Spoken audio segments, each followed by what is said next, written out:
I'm Jay. I'm Derek. And I'm Ian. And we're the three-dimensional dads. Yes, Hello. we are. And we're we are. Furiosa. We're Wingardium Furiosa. Right? Is that from Harry Potter? I don't know. There you go. It's Harry Potter, but we'll take it. So we as the three-dimensional dads went to a movie the other night. We went and saw Furiosa.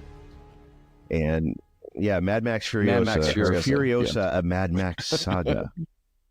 There you which, yes, I guess is trying to make it more dramatic, but well, like the Rogue One, a Star Wars story, or Han. You know, they're trying to do branding too. Yeah. yes.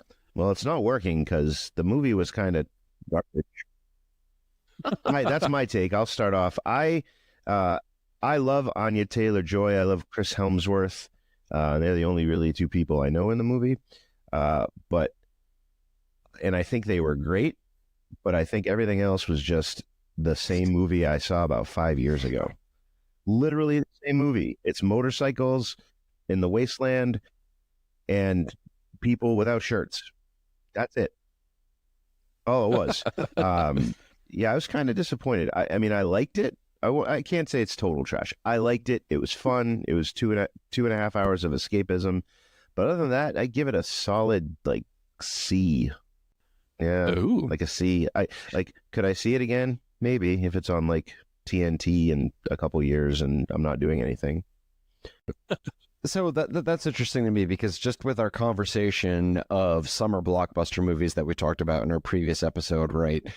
I feel that with a summer blockbuster movie, this was one of, I think, the movies that I thought that you needed to go to the movie theater to see. Like, this was going to be Mad Max, IMAX, loud as heck, action-packed. There's going to be, flames and people being thrown off of big rigs and stuff. And there certainly was that.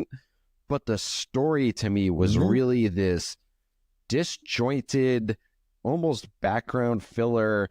It didn't have that driving intensity of like a Mad Max movie that we've seen in the past, that Fury Road had, right? That was just like, oh my God, buckle up, you're on the rig, you're riding with people. And that had story and that had a lot of gravitas to it.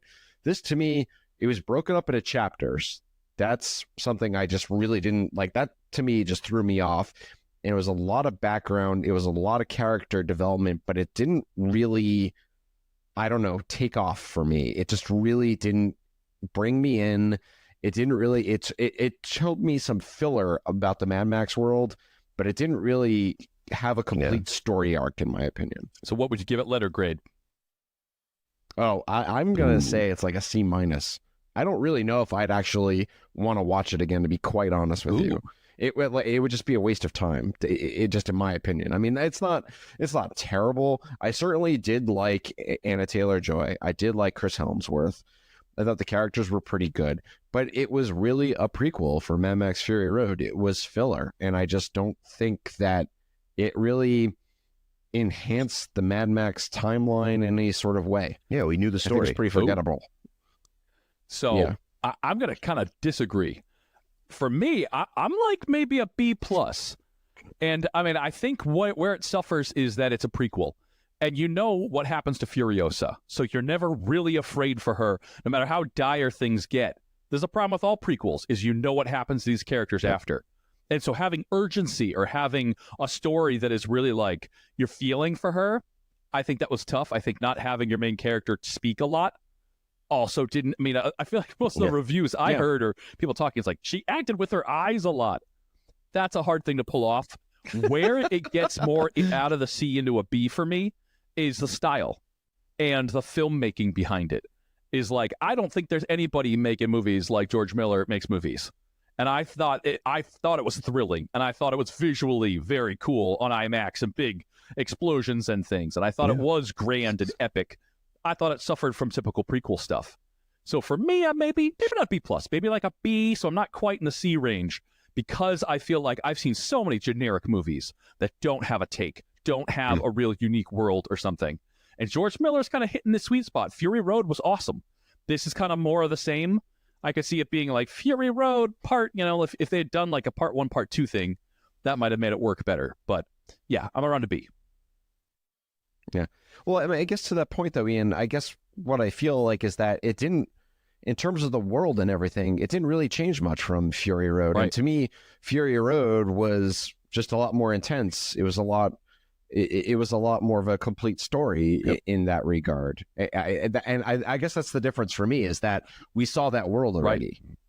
So I don't know how much of it more was original compared to Fury Road. So how'd you feel between Dune 1 and Dune 2? Dune 1 introduced this whole world, the gadgets and the rules and all the stuff, and then Dune 2 was just set in the world.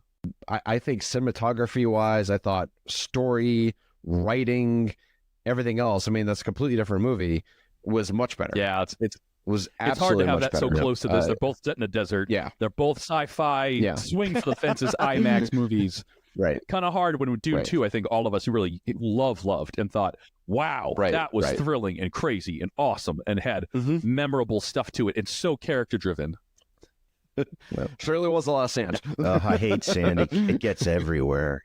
Yes. Closing thought for me, yeah, I mean, it was exciting and it was good. And I'll just kind of like say, all right, cool. Hopefully they do another one that's like afterwards, like, give me something later in the future. And I think I'll be happy with that. So, yeah, I want to see what Max is doing. Yeah, what's up with Max? Chris Hemsworth, you just throw a nose on him and it like changes him as a character. Okay, he has a fake nose. He still looks like Chris Hemsworth and is gorgeous. Whatever. No, he's a bad guy now. He has a long nose. Okay. It was like Thor meets Cyrano de Bergerac kind of thing. Yes, what a transformation. Right. So with that, if you want 2.5 hours of escapism and just total, nuttiness, go see it. And if you want to wait, go see Garfield. Yeah, see Garfield. You can see that too. All right. We will see you next time.